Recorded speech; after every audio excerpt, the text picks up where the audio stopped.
"You're worthless trash, and my son deserves better than you," Vincent declared, his voice carrying across the entire dining room like a slap. I sat frozen at the mahogany table, my fork halfway to my mouth, as 23 family members turned to stare at me in stunned silence. The chandelier above cast harsh shadows across Vincent's weathered face, making his contempt look even more severe. "You're absolutely right, sir," I replied quietly, setting down my fork with deliberate care. My voice didn't shake, though my heart was hammering against my ribs. I folded my napkin, placed it beside my untouched plate of roast beef, and stood gracefully. "Excuse me?" The silence stretched like a taut wire as I collected my purse from the side table. Vincent's wife, Patricia, looked mortified. My husband, Isaac's face had gone pale, and his sisters stared at their plates as if studying the china pattern. Even the youngest cousin had stopped chattering, sensing the toxic atmosphere that had suddenly poisoned what should have been a celebration of Vincent's 65th birthday. "Ruth, wait!" Isaac called out, but I was already walking toward the front door of the imposing Victorian house that Vincent had bought 15 years ago. The same house I had secretly helped finance through my investment company, though he had no idea that the anonymous investor who had backed his real estate ventures was sitting right at his dinner table. As I stepped into the cool October evening in Portland, Oregon, I pulled out my phone and scrolled through my contacts until I found my attorney's number. The irony wasn't lost on me. Vincent had spent the entire evening bragging about his latest development project, the $15 million mixed-use complex that would break ground next Monday. He had no clue that his worthless trash daughter-in-law was the primary investor funding his dreams. "Hello, Patricia," I said when my lawyer answered. "It's Ruth. I need you to draft withdrawal notices for the Morrison Development Project. All funding, all partnerships, everything. I want them sent first thing tomorrow morning." I paused, watching through the dining room window as Vincent gestured wildly, probably explaining to everyone why I had deserved his public humiliation. "Are you sure about this, Ruth? That's a substantial investment to pull out," Patricia warned. I smiled grimly as I climbed into my Tesla. I've never been more certain of anything in my life. Vincent Morrison just called me worthless trash in front of his entire family. Time to show him exactly what this trash is worth. The satisfaction that coursed through me felt dangerous and intoxicating. Tomorrow would be very interesting indeed. My name is Ruth Peterson, and I'm 32 years old. 3 years ago, I married Isaac Morrison, thinking I was joining a loving family. Instead, I discovered that Vincent Morrison, my father-in-law and the head of Morrison Development, was one of the most arrogant men I'd ever encountered. He owned several commercial properties throughout Portland and considered himself a real estate mogul, though his recent projects had been struggling until an anonymous investor had started backing him 18 months ago. What Vincent didn't know was that his anonymous savior was Crystalia Holdings, the investment firm I had built from the ground up after graduating from business school. I specialized in strategic commercial real estate investments, and my company managed over $50 million in assets.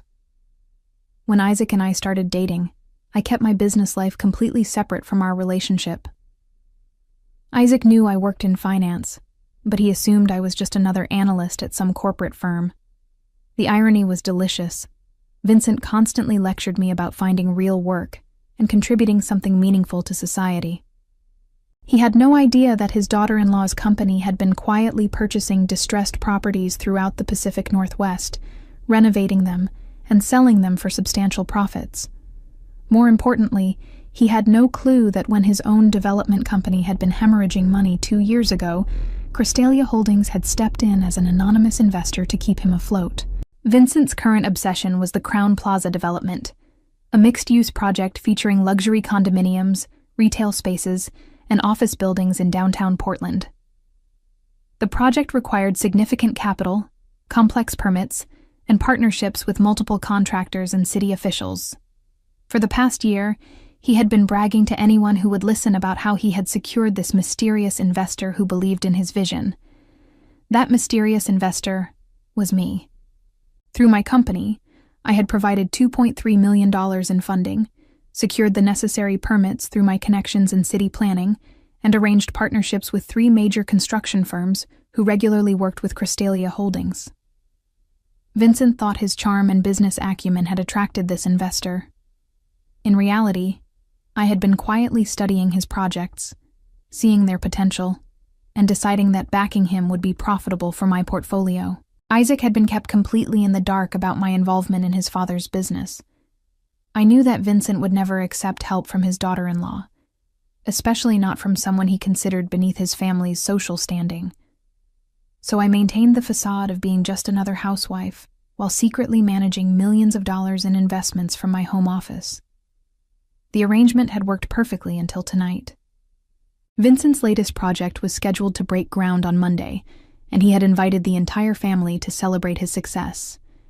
He had even prepared a speech thanking his mysterious investor, never dreaming that she was sitting right across from him, enduring his casual insults and condescending remarks about women who didn't understand business. Now, as I drove home through Portland's quiet streets, I felt a savage satisfaction building in my chest. Vincent was about to learn a very expensive lesson about treating people with respect. The next morning arrived gray and drizzly, typical Oregon weather that matched my mood perfectly. I sat in my home office by 7 a.m., coffee in hand, reviewing the financial documents that would destroy Vincent's world. Patricia had worked quickly. The withdrawal notices were drafted and ready to send. All I needed to do was give her the final authorization. My phone buzzed with a text from Isaac. "I'm so sorry about last night. Dad was completely out of line.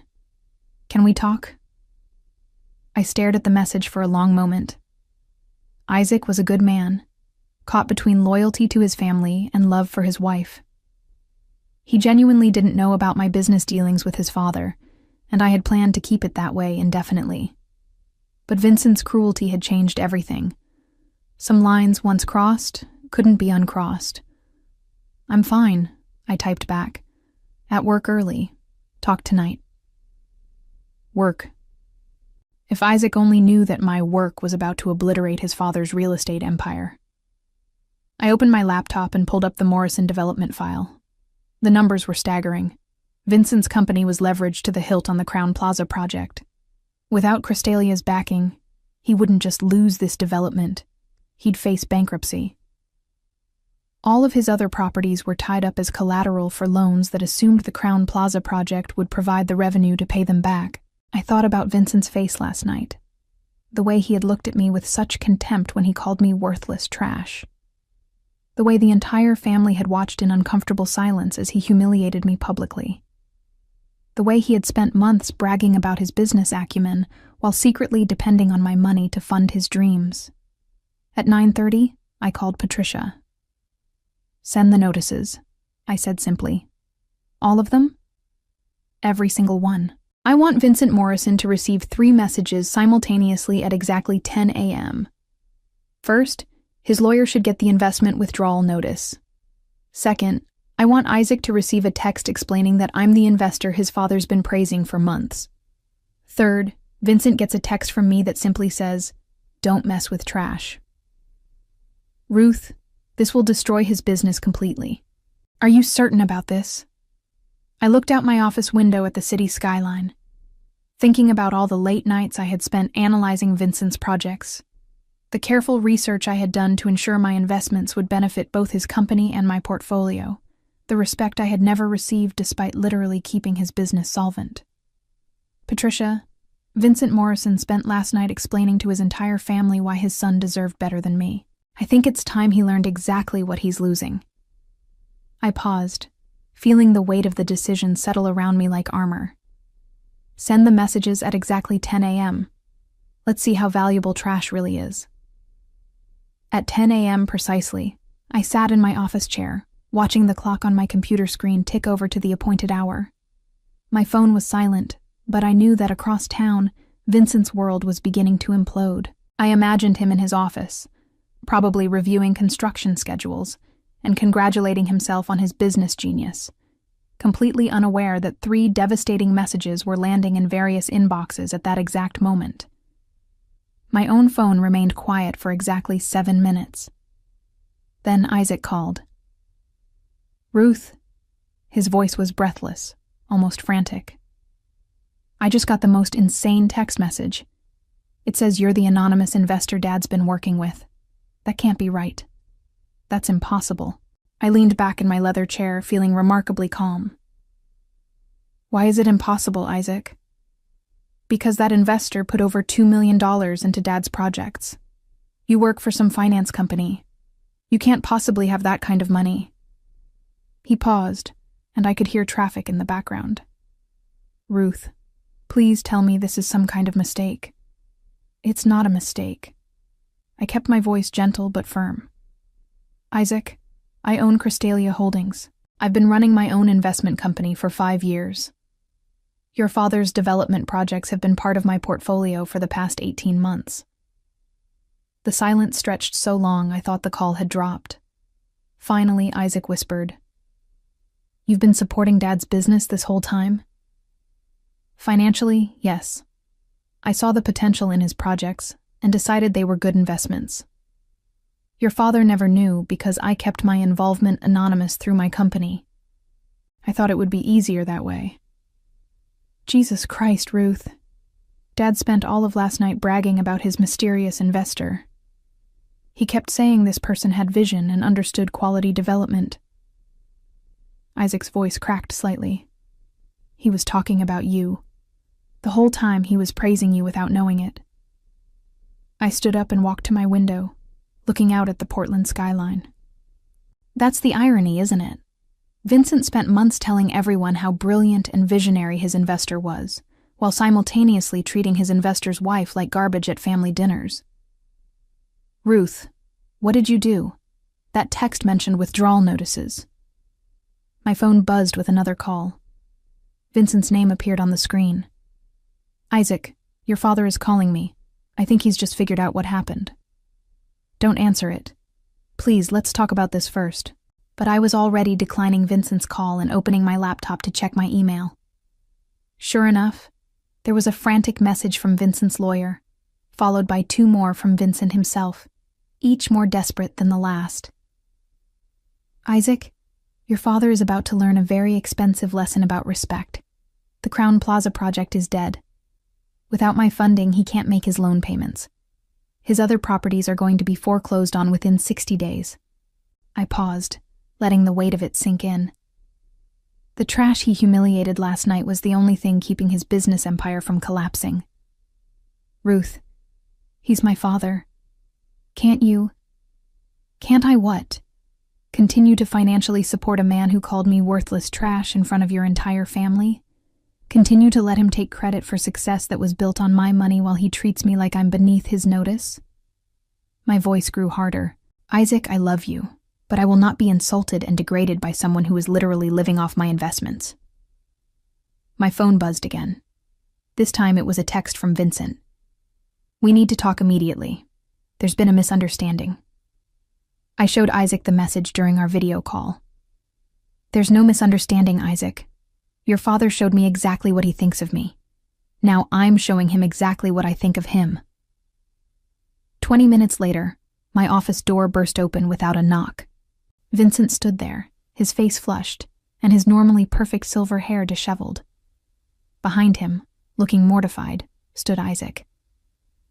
"I tried to stop him," Isaac said weakly. Vincent stormed to my desk, his eyes wild with panic and rage. "This is impossible. You can't be Crystalia Holdings. That's a major investment firm."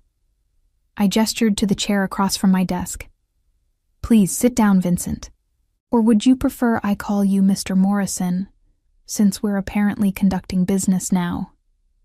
He remained standing, his hands gripping the back of the chair until his knuckles turned white.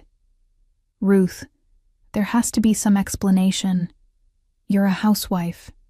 You don't have millions of dollars." I opened my laptop and turned it toward him, showing the Crystalia Holdings website with my photo and biography prominently displayed. "Vincent, meet Ruth Peterson, Chief Executive Officer and founder of Crystalia Holdings. I've been managing investment portfolios worth over $50 million since I graduated from Wharton Business School with my MBA in corporate finance." His face went through several different shades of pale as he stared at the screen. This can't be real. Oh, it's very real. Would you like to see the investment records? I can show you exactly where your company would be without my funding. I clicked through several screens, showing him spreadsheets and financial projections. Your company was losing money on every project until Crystalia stepped in. We provided the capital, the permits, the contractor relationships, and the city planning connections that made your recent success possible. Vincent collapsed into the chair, his arrogance finally cracking. But you never said anything. At family dinners, you just sat there. I sat there and listened to you lecture me about finding real work. I sat there while you told me I needed to contribute something meaningful to society. I sat there while you bragged about your business acumen and your mysterious investor who had such great vision. I leaned forward. Vincent, I was sitting there funding your entire lifestyle while you told me I was worthless. Isaac, who had been standing by the door in stunned silence, finally spoke up. Dad, Ruth has been supporting your business for over a year. Every success you've had lately, every project you've bragged about, it was all possible because of her money. Vincent looked between us, his face a mask of confusion and growing horror. The Crown Plaza project. Dead, I said simply. I withdrew all funding this morning. Your contractors received cancellation notices an hour ago. The city planning office has been informed that Crystalia Holdings is no longer backing the project, which means your expedited permits are void. Ruth, please. You can't do this. I have contracts, commitments. The groundbreaking is Monday. I stood up and walked around my desk to face him directly. Vincent, last night you called me worthless trash in front of your entire family. You declared that your son deserved better than me. You humiliated me publicly and expected me to just accept it. I paused, watching his face crumple as the full implications hit him. Well, your son does deserve better than a father who doesn't recognize that his daughter-in-law has been keeping his business afloat while he treats her like garbage. Vincent's phone started ringing incessantly. That's probably your other contractors, I said helpfully. Word travels fast in the construction industry when a major project gets canceled. You should answer that. They're going to want to know about their payments. Over the next 3 hours, Vincent's office became ground zero for a financial disaster that spread like wildfire through Portland's commercial development scene. His phone rang constantly, contractors demanding payment for materials already ordered, city officials questioning permit applications, potential tenants inquiring about lease agreements that could no longer be honored. Isaac sat slumped in a corner chair, watching his father's empire crumble in real time. I remained at my desk, calmly answering emails from other clients while Vincent paced frantically, taking increasingly desperate phone calls. How much? He said into his phone. No, that's impossible. We had a payment schedule. He hung up and immediately dialed another number. Patricia, it's Vincent Morrison. I need to know my legal options for forcing an investor to honor their commitments. I looked up from my laptop. Vincent, you might want to save yourself some legal fees. My contracts with Morrison Development include standard withdrawal clauses. Everything I did this morning is completely legal. He stopped pacing and stared at me with something approaching hatred. You planned this. You've been planning this for months. Actually, I plan to continue our business relationship indefinitely. Your projects were profitable, and I believed in their potential. I closed my laptop and gave him my full attention. Vincent, I only made the decision to withdraw my support at exactly 10:07 last night. What happened at 10:07? That's when you finished explaining to your entire family why I was worthless trash and your son deserved better than me. That's when I realized that continuing to support someone who held me in such contempt was bad business.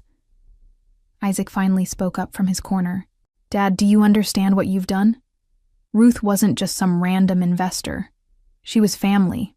She was supporting your dreams while you treated her like she was nothing. Vincent's phone rang again. This time, when he answered, his face went completely white.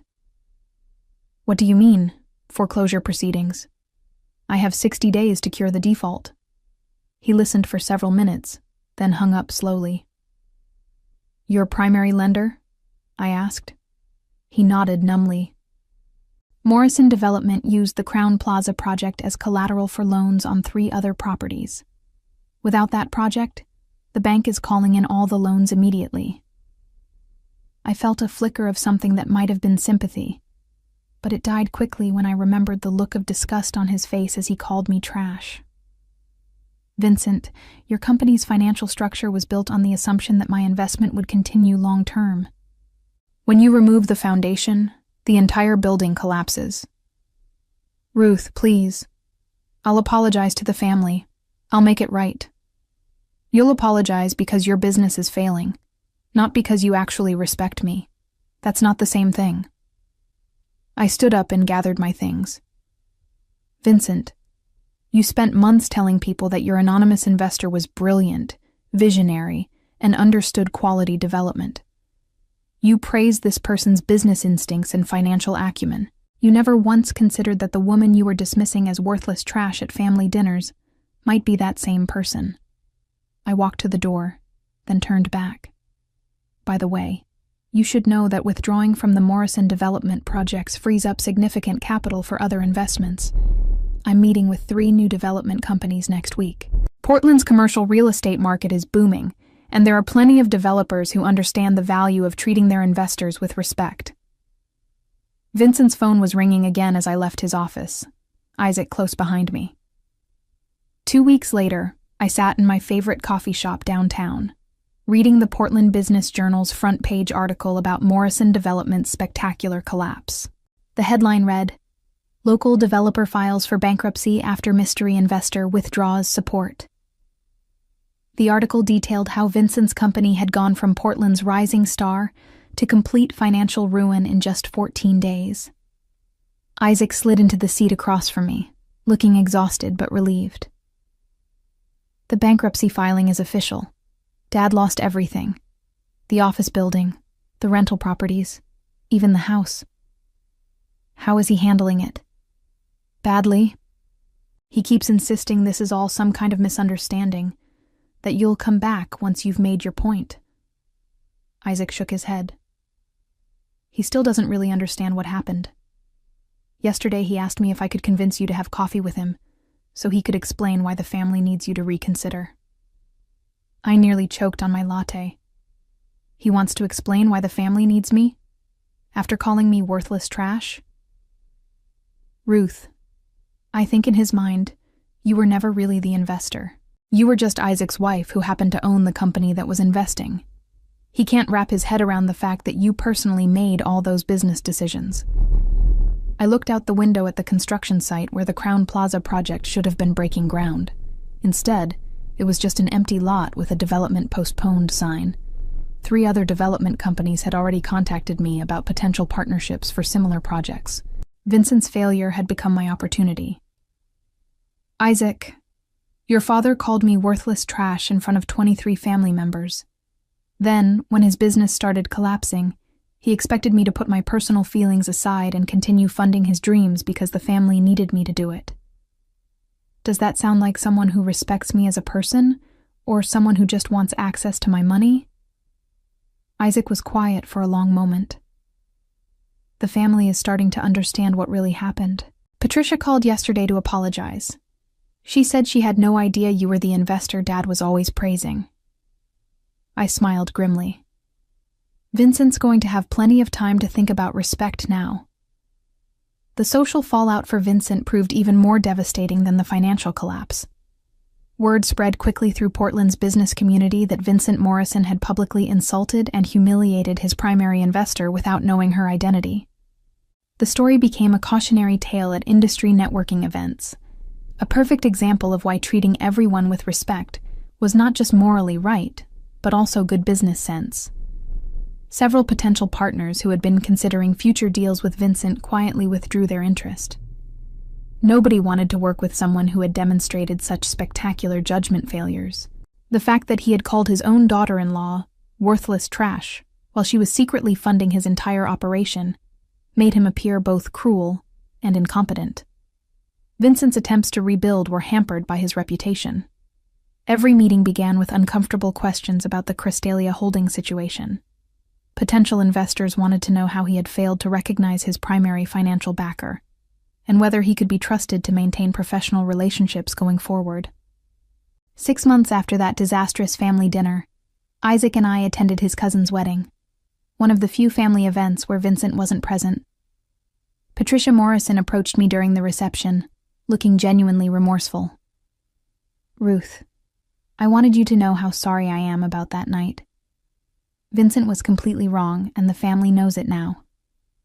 We also know that you were incredibly generous to support his business for so long." I accepted her apology graciously, but the damage to family relationships was permanent. Vincent had revealed his true character that night, and his subsequent attempts to win me back were motivated by financial desperation rather than genuine respect. The trash he had dismissed so cruelly had proven to be worth more than his entire business empire. That lesson would follow him for the rest of his career. Vincent Morrison's life never recovered from the cascade of failures that followed his decision to publicly humiliate me. The bankruptcy destroyed not only his business, but his standing in Portland's development community, where he became known as the man who called his anonymous investor worthless trash, and lost everything as a result. His marriage to Patricia crumbled under the financial stress and social embarrassment, and his relationships with his children were permanently damaged when they learned he had been surviving on money from the daughter-in-law he had so cruelly attacked. Attempts to start new ventures failed repeatedly as potential partners and investors questioned his judgment and character, leaving him to work for other developers in junior positions, a humbling fall for someone who had once owned multiple properties and commanded respect throughout the city. His isolation deepened as former friends and business associates distanced themselves from the cautionary tale he had become. As I signed the contracts for my latest acquisition, a downtown office complex that would house 3 growing tech companies, I reflected on how Vincent's cruelty had ultimately freed me from supporting someone who confused my generosity with weakness. The revenge had been perfect, not because I had plotted it, but because I had simply stopped enabling someone who didn't value me, allowing natural consequences to reveal the true worth of both his character and his business acumen. Sometimes the most powerful response to being called trash is simply walking away and letting people discover what they've actually thrown away.